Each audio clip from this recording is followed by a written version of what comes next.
সন্তানকে বাচ্চাকে যখন প্রসব করে তখন যে যন্ত্রণাটা পায়, সেই 9 মাস ধরে সেই যন্ত্রণাটা পায়নি জানে, তার চাইতে বেশি কঠিন সেই সময়টুকু। শুধু এটুকুই নয়, সেই মা যেই মা তোমাকে গর্ভে ধারণ করে এই 9 মাস তার পেটকে দুর্বলতা করে, তার না জানি কত কষ্ট হয়েছে, কখনো সুগার কষ্ট হয়েছে, কখনো পেটে ব্যথা হয়েছে, কখনো মাথায় ব্যথা হয়েছে, এইভাবে 9 মাস ধরে কষ্ট করে যখন তোমাকে প্রসব করলো। আজ আমরা জানার সত্ত্বেও আমরা অজ্ঞ হয়ে আছি। মহান রব্বুল আলামিন তিনার যত সমস্ত বেসুমার নেয়ামত নিদর্শন, তিনার কারিগরি সব আমরা নিজ চোখে দেখার পরেও সেই মহান রব্বুল আলামিনের আমরা কৃতজ্ঞতা প্রকাশ করি না। আল্লাহর কৃতজ্ঞতা প্রকাশ করতে হলে, কারণ মহান রব্বুল আলামিন আমাদেরকে বেসুমার নেয়ামত দান করেছেন, আমাদেরকে দুর্বল থেকে শক্তিশালী করেছেন। আজ এই দুনিয়ার বুকে, জমিনের বুকে যে আমরা সুস্থভাবে চলাফেরা করি, সেই মহান রব্বুল আলামিনের দান। মহান রব্বুল আলামিন আমাদেরকে পিতা করেছেন, কারো সন্তান করেছেন, এইভাবে আত্মীয়তার পরম্পরা, মহব্বত, ভালোবাসা দিয়ে একটা সুন্দর একটা সংসার গঠন করেছেন। তো সেই মহান রব্বুল আলামিনের আমাদেরকে কৃতজ্ঞতা প্রকাশ করতে হবে। কি দিয়ে? আল্লাহর কৃতজ্ঞতা প্রকাশ করতে হলে পাবন্দির সহিত 5 ওয়াক্ত নামাজ পড়তে হবে। যদি আমরা 5 ওয়াক্ত নামাজ পড়ি তাহলে আল্লাহর শুকরিয়া আদায় করা হবে, আল্লাহর কৃতজ্ঞতা প্রকাশ করা হবে। মুআজ্জাজ সাহাবায়ে কিরাম, তাই দলিল দেওয়ার জন্য আল্লাহ পাক বলছেন, তোমরা তো নিজ চোখে আমার নিদর্শন দেখছো, তার সত্ত্বেও কেন তোমরা আমার কৃতজ্ঞতা প্রকাশ করো না? দেখুন কি বলছেন কোরআনের মধ্যে আল্লাহ পাক এই সূরা লুকমানের আয়াত নম্বর 10 নম্বরে বলছেন, খালাকাস সামাওয়াতি বিগাইরি আমাদিন তারাউনাহা ওয়া আলকা ফিল আরদি রাওয়াসিয়া আন তামিদু বিকুম ওয়া বাসসা ফিহা মিন কুল্লি দাব্বা ওয়া আনজালনা মিনাস সামাই মাআন ফাআনবাতনা ফিহা মিন কুল্লি যাওজিন কারীম। আল্লাহ রাব্বুল আলামিন বলেন, তিনি আসমান সৃষ্টি করেছেন এমন সব স্তম্ভ ব্যতীত যেটা তোমরা দেখতে পাও। এই মহাশূন্যে যেমন আকাশ আছে, এই আকাশটার কোনো কোণায়, কোনো জায়গায় কোনো স্তম্ভ নাই, কোনো পিলার নাই, কোনো খাম্বা নাই। একটা মহাশূন্যের মধ্যে এই আসমানটা, এত বড় আকাশটা ঝুলে আছে, এটা তো তোমরা নিজ চোখে দেখতে পাচ্ছ। এবং পৃথিবীতে স্থাপন করেছেন নগর সমূহ, কারণ এই পৃথিবীতে যে তোমরা সঠিকভাবে বসবাস করছো, এই পৃথিবীটা যদি একবার ভূমিকম্প হয়, হালকাভাবে যদি হিলে যায়, মানুষের অন্তর কেঁপে ওঠে, ওই ভূমিকম্প দেখে মানুষের কলিজা কানা হয়ে যায়। এই রকম ভূমিকম্প যদি এই জমিন বারবার করতো, তাহলে কোনো মানুষ এই পৃথিবীর বুকে কোনো সংসার জীবনযাপন করতে পারতো না। তাই আল্লাহ রাব্বুল আলামিন বলেন, এই পৃথিবীর মধ্যে এই পৃথিবীটাকে স্তম্ভ করতে, এই পৃথিবীটাকে স্থির করতে আমি নগর তৈরি করেছি, মানে বড় বড় বিশাল বিশাল বড় বড় পাহাড় তৈরি করেছি, যার দিক ব্যালেন্স এই পৃথিবীটাকে স্থিরভাবে রাখবে, যাতে তোমরা সুস্থভাবে সঠিকভাবে তোমরা এই জীবনযাপন করতে পারো। তারপরে বলেন, যাতে তোমাদেরকে নিয়ে কম্পন না করে, আমি এই বড় বড় চতুর্দিকে পাহাড় তৈরি করেছি, ওই পাহাড় তৈরি করে এই পৃথিবীটাকে স্থির করেছি, যাতে এই পৃথিবীটা তার কম্পন থেকে সেটাকে বাঁচতে পারে। এবং এই পৃথিবীর মধ্যেই তোমরা নিজ চোখে দেখছো আমি কত রকমের জীবজন্তু, পশু পক্ষী আমি তৈরি করে দিয়েছি। কত রকমের জীবজন্তু আছে, কত রকমের পশু পক্ষী আছে এই পৃথিবীর ওপরে। আর এই সব সবুজ উদ্ভিদ, প্রাণী, গাছপালা, বৃক্ষ, লতা, এই সমস্ত কিছুকে সবুজে পরিণত করার জন্যে, রং বিরঙ্গ করার জন্যে আমি আসমান থেকে বৃষ্টি বর্ষণ করি। কোন সুবহানাল্লাহ। তারপর আল্লাহ পাক বলেন, অতঃপর এই পৃথিবীতে প্রত্যেক উৎকৃষ্টকে আমি জোড়া জোড়া তৈরি করেছি। তোমরা নিজেই ভাবো, যদি তোমরা একাই থাকতে, তোমার কোনো পুত্র থাকতো না, তোমার কোনো সন্তান সন্ততি থাকতো না, তোমার কোনো স্ত্রী থাকতো না, তোমার কোনো মা বাবা কেউ থাকতো না। যদি তোমাকে আল্লাহ পাক একাই একাই তৈরি করতেন, একাই একাই যদি তুমি বাস করতো, তোমার মন খারাপ করতো, তোমার মনের মধ্যে একটা চিন্তা চলে আসতো। যেমন আল্লাহ রাব্বুল আলামিন আদম আলাইহিস সালামকে তৈরি করেছিলেন, জান্নাতের মধ্যে আদম আলাইহিস সালামকে রেখে দিয়েছিলেন, জান্নাতি জান্নাতি মেওয়া খেতেন, জান্নাতি হাওয়া খেতেন, জান্নাতি প্রাসাদে অট্টালিকায় বসবাস করতেন, সেখানে ঘুমাতেন, হাউজে কাউসারের পানি পান করতেন। এমনকি হযরতে আদম আলাইহিস সালামকে জান্নাতে সমস্ত রকমের ছুট দিয়ে দেওয়া হয়েছিল, কিন্তু তবুও যেন মনটা কেমন কেমন খারাপ খারাপ করছিল। মনটা হযরতে আদম আলাইহিস সালামের উদাস উদাস হয়ে থাকতো। আল্লাহ রাব্বুল আলামিন সামিউল বাসির, সবই শুনেন, সবই জানেন, সবই দেখেন। আদম আলাইহিস সালামের সামনে জান্নাত আছে, মেওয়া আছে, হুর গিলেমান গিলেমান আছে, ফারিস্তা আছে, আর ওই জান্নাতের সমস্ত সোনা চাঁদি টাকা পয়সা যাবতীয় যা কিছু আছে, যা তার মনের মধ্যে খাইশ আছে, সব কিছু এই জান্নাতের মধ্যে থাকার সত্ত্বেও হযরতে আদম আলাইহিস সালামের মনটা যেন উদাস উদাস হয়ে থাকতো। মহান রব্বুল আলামিন এই উদাস মনকে সুস্থ করার জন্য, মনটাকে খুশি করার জন্য তিনারি বাম পাশ থেকে একটা আবার মা হাওয়াকে তৈরি করলেন। তখনই হযরতে আদম আলাইহিস সালামের মনটা একেবারে উৎফুল্ল হয়ে গেল, খুশি হয়ে গেলেন। কারণ আল্লাহ পাক জোড়া সৃষ্টি করেছেন। সেরূপই যদি আমাদেরকেও একা একাই যদি থাকতে হতো, যদি জোড়া জোড়া না করতেন আল্লাহ পাক, তাহলে আমাদের মনটা সদা সর্বদা উদাস হয়ে থাকতো। তাই আল্লাহ পাক বলেন, আমি এই পৃথিবীর বুকে প্রত্যেকটা জিনিস আমি জোড়া জোড়া উদ্গীত করেছি। কারণ আল্লাহ পাক বলেন, হাযা খালাকুল্লাহি ফারুনি মাযা খালাকাল্লাযিনা মিন দুনিহি বালিয যালিমুনা ফি দালালিম মুবিন।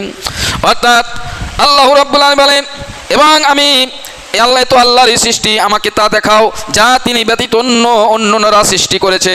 বরং জালিমগণ স্পষ্ট ভ্রান্তিতে রয়েছে। কারণ আল্লাহ রাব্বুল আলামিন বলছেন, তাহলে তুমি নিজ চোখে দেখলে আমি তোমাদেরকে জোড়া জোড়া তৈরি করেছি।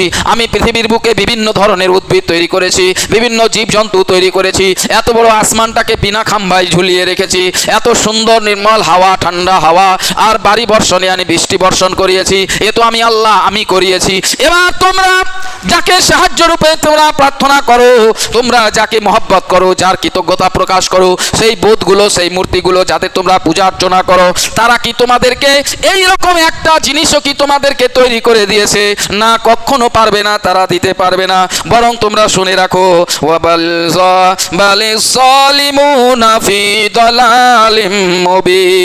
বরং জালিমগণ, এই সব জালিমগণ সুস্পষ্ট ভ্রান্তিতে রয়েছে, যারা আল্লাহর কৃতজ্ঞতা ছেড়ে, আল্লাহর ইবাদত উপাসনা ছেড়ে, যারা দুনিয়ার মায়া মমতায়, দুনিয়ার লোভ লালসায় যারা পড়ে থাকে।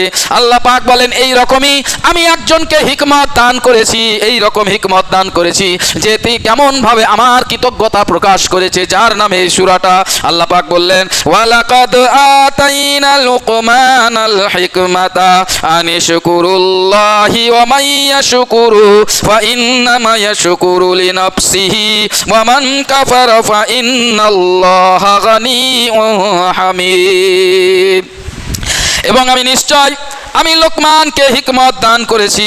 হিকমত কথার অর্থ ইয়ানি জ্ঞান, ইয়ানি মোহাম্মদ ইবনে ইসহাক বলেন, হযরতে লোকমান বংশের পরম্পরা হচ্ছে লোকমান ইবনে উবাই ইবনে হুর ইবনে তারিখ, ইয়ানি হযরতে ইব্রাহিম আলাইহিস সালামের খানদান থেকেই হযরতে লোকমান আলাইহিস সালাম আল্লাহর কৃতজ্ঞতা প্রকাশ করেও, ইয়ানি আল্লাহ রাব্বুল আলামিন যখন আমার লোকমান হাকিমকে এই কৃতজ্ঞতা প্রকাশ করলেন, নিয়ামতের উপর যে আল্লাহ তাআলা তোমাকে হিকমত দান করেছে, তোমাকে যে জ্ঞান দান করেছে, সেই জ্ঞানের তোমরা আল্লাহর কৃতজ্ঞতা প্রকাশ করো। ওয়ামান কাফারা বিল্লাহি ফা ইন্নাল্লাহা ওয়ামান কাফারা ফা ইন্নাল্লাহা গানিয়্যুন হামিদ। এবং যে কৃতজ্ঞতা প্রকাশ করে, সে নিজের কল্যাণার্থে কৃতজ্ঞতা প্রকাশ করে।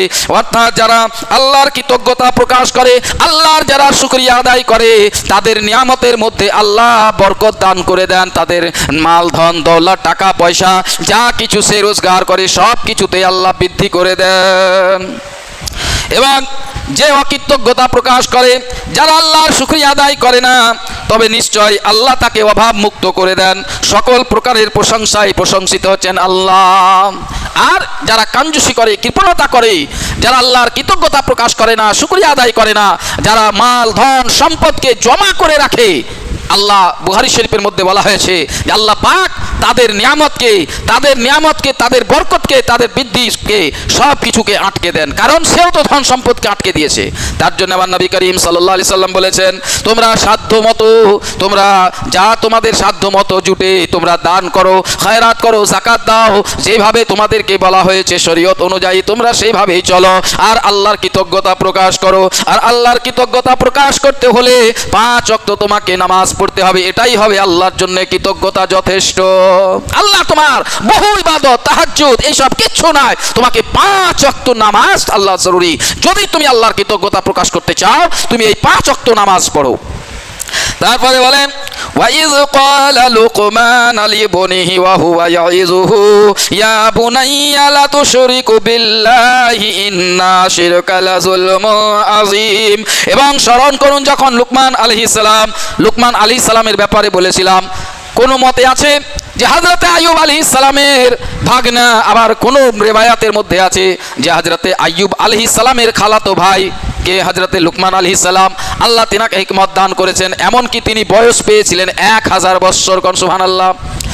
1000 यानी হযরতে দাউদ আলাইহিস সালাম পর্যন্ত হযরতে লুকমান আলাইহিস সালাম ছিলেন। কেউ কেউ রিওয়ায়াতে লুকমান আলাইহিস সালামকে নবী বলেন, আবার কেউ কেউ বলেন আল্লাহর একজন বিখ্যাত ওলি বলেন, কেউ কেউ বলেন যে হযরতে দাউদ আলাইহিস সালামের উপরে যে ওহী নাজিল হতো সেই ওহীকে লিখিত আকার দিত, ফতোয়া দান করত, মুফতি ছিলেন। यानी হযরতে লুকমান আলাইহিস সালাম দাউদ আলাইহিস সালামের দরবারের মুফতি ছিলেন, ফতোয়া দিতেন। কোথা থেকে? জবুর থেকে। তাই অনেক রিওয়ায়াত আছে, কিন্তু যাই হোক সবই সঠিক। যদি নবী বলেন তাও সঠিক, যদি বলেন দাউদ আলাইহিস সালামের দরবারে একজন ওলি ছিলেন তাও সঠিক। যেহেতু আল্লাহ কোরআনের মধ্যে তিনার জিকির করেছেন লুকমান আলাইহিস সালামের, আল্লাহ তিনাকে হিকমত দান করেছেন, জ্ঞান দান করেছেন, তাহলে বোঝা গেল যে এই হযরতে লুকমান আলাইহিস সালাম তিনার সন্তানদিকে বলছেন, কি বলছেন? ওয়াইজ ক্বালা লুকমান লিবনিহি, কে আমার সন্তানেরা আপন পুত্রকে বলল, কি বলল? যে উপদেশ দিচ্ছিল, হে আমার বৎস, কাউকে আল্লাহর শরীক করো না, নিশ্চয় যারা আল্লাহর শরীক করে সে চরম জুলুম করে। আল্লাহর যারা শরীক করে তারা চরম জুলুম করে। এবং আল্লাহ পাক বলেন, ওয়াসাইনাল ইনসানা বিওয়ালিদাইহি হামালাতুহু উম্মাতুহু হুনা আলা ওয়াহিনি ওয়া ফিসালুহু ফি আমিন আন শুকুরু লিওয়ালিদাইকা ইলাইয়াল মাসির। কারণ এবং আমি মানুষকে তার মাতা পিতার সম্বন্ধে তাকিদ দিয়েছি, কারণ যেমন লুকমান আলাইহিস সালাম তার পুত্রকে হেদায়াত দান করলেন, এই রকম প্রত্যেকটা পিতা মাতার কর্তব্য দায়িত্ব যে তার সন্তানের উপরে শক্তি না করা, বরঞ্চ তার সন্তানকে শিক্ষিত করা, তার সন্তানকে আল্লাহর রাস্তার দিকে নিয়ে আসা, তার সন্তানকে সর্বদা সঠিক পথের দিকে পরিচালনা করা, এটাই হলো প্রত্যেক মা বাবার কর্তব্য। তাই আল্লাহ পাক এখানে তাকিদ করছেন, কি বলছেন? যে আমি মানুষকে তার পিতা মাতার সম্বন্ধে তাকিদ করেছি যেন তাদের প্রতি অনুগত থাকে এবং তাদের সাথে যেন সৎ ব্যবহার করে। আজ যদি তোমার সন্তানের সাথে তুমি খারাপ ব্যবহার করো, তাহলে ওই খারাপ ব্যবহার, তোমার খারাপ ব্যবহারগুলো ওই সন্তানের উপরে হুবাহু কপি হবে। আজ তুমি ডান্ডা দিয়ে, লাঠি দিয়ে, লাদনা দিয়ে কত রকমভাবে তুমি সন্তানের উপরে জুলুম করছো, অত্যাচার করছো, কিন্তু এটা তোমাকে তখনই করা উচিত ছিল যখন সন্তান তোমার কাছে শিশু অবস্থায় ছিল। কিন্তু এখন বড় হয়ে বিয়ে হয়ে যাওয়ার পরে তুমি ঘর গৃহস্থালির মধ্যে গৃহযুদ্ধ লাগিয়ে দিচ্ছ, বউয়ের সাথে, সন্তানের সাথে, তার মায়ের সাথে, বাবার সাথে, এইভাবে একটা গৃহযুদ্ধ শুরু হয়ে যায় বাড়ির মধ্যে। এই সবের সমস্ত মূল কাণ্ডার হচ্ছে তার পিতা মাতা। কারণ এটা আমি বলি না, আল্লাহ পাক বলছেন যে আমি প্রত্যেকটা পিতা মাতাকে বলি যে তোমরা তোমাদের সন্তানদের প্রতি অনুগত করো, তোমাদের সন্তানদের প্রতি সৎ ব্যবহার করো, কারণ তোমরা যে রকম এখন ব্যবহার করবে, যেই রকম তাকে পথ দেখাবে, এই রকমই পথেই তারা প্রচার থাকবে সেই অবস্থা, যুবক অবস্থা পর্যন্ত। তারপরে বলেন, হামালাতুহু উম্মুহু ওয়া হুনা আলা ওয়াহিনুন, তার মাতা তাকে গর্ভে ধারণ করেছে দুর্বলতার উপরে, আর দুর্বলতার উপরে কষ্ট সহকারে, অর্থাৎ তার দুর্বলতা ক্রমশে বাড়তে থাকে। কেমন মায়ের কষ্ট তোমাকে জানিয়ে দিচ্ছে সন্তানদেরকে, হে সন্তানেরা শুনে নাও, তোমাদের মায়ের কষ্ট, যখন তুমি পেটের মধ্যে 1 মাসের ছিলে তখন একটু কষ্ট ছিল, তখন তুমি কিন্তু দুর্বল ছিলে, তোমার সাথে সাথে তোমার মাও দুর্বল হয়ে পড়েছিল। যখন 2 মাস 3 মাসের হয়ে গেলে তখন পেটের মধ্যে একটা বোঝা, একটা ভারী ওজন হতে লাগলো। ওই ওজন নিয়ে তোমাকে 9 মাস ধরে ওজন নিয়ে বেড়াতে লাগলো। এইভাবে ক্রমশে ক্রমশে একের পর এক, মাসের পর মাস তোমার মার গর্ভটা দুর্বল ছিল, তুমিও দুর্বল ছিলে, সাথে সাথে তোমার মাও দুর্বল হতে থাকলো। এইভাবে যখন তোমার জন্ম দেওয়ার পর, যখন তোমার জন্ম দেওয়ার সময় ছিল, এই যে 9 মাস যে বোঝা টেনে বেড়ালো, এই 9 মাস যে ভারী ওজন তার পেটের মধ্যে ধারণ করেছিল, ওই জন্ম অবস্থায় যখন সেই জন্ম দেয় সন্তানকে, বাচ্চাকে যখন প্রসব করে, তখন যেই যন্ত্রণাটা পায়, সেই 9 মাস ধরে সেই যন্ত্রণাটা পায়নি জানে, তার চাইতে বেশি কঠিন সেই সময়টুকু।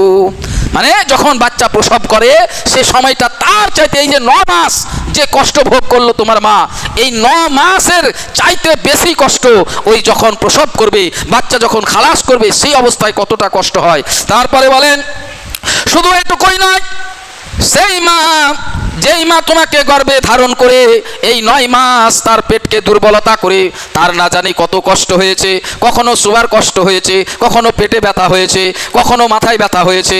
এইভাবে 9 মাস ধরে কষ্ট করে যখন তোমাকে প্রসব করলো, এই 9 মাস কষ্ট হলো, তার চাইতে বেশি যখন প্রসব করলো সেটাও কষ্ট হলো। তারপরে বলছেন ওয়ালা হিনু ওয়া ফিসালহু, ইয়ানি যখন তোমাকে দুধ পান করা ছিল, যখন তুমি দুধ পান করতে, তখন তার চাইতে বেশি কষ্ট ওই 2 বছর, যে 2 বছর তোমাকে দুধ পান করিয়েছেন, সেটাও আরো কষ্ট।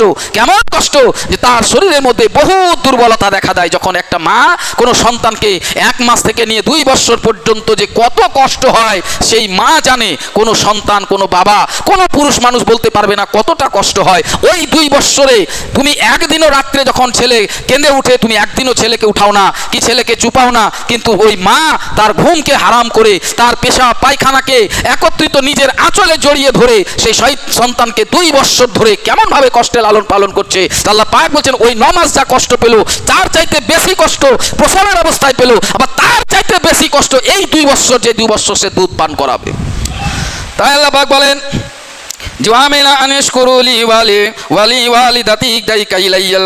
এবং তার দুধ ছাড়ানো 2 বছরের মধ্যে এই যে কৃতজ্ঞতা প্রকাশ করো আমার এবং আপন মাতা পিতা। কি বলছেন আল্লাহ পাক, যে আমার কৃতজ্ঞতা প্রকাশ করো এবং মাতা পিতার প্রকাশ করো। সাহাবায়ে কেরাম জিজ্ঞাসা করলেন, ইয়া রাসূলুল্লাহ কিভাবে মাতা পিতার কৃতজ্ঞতা প্রকাশ করব?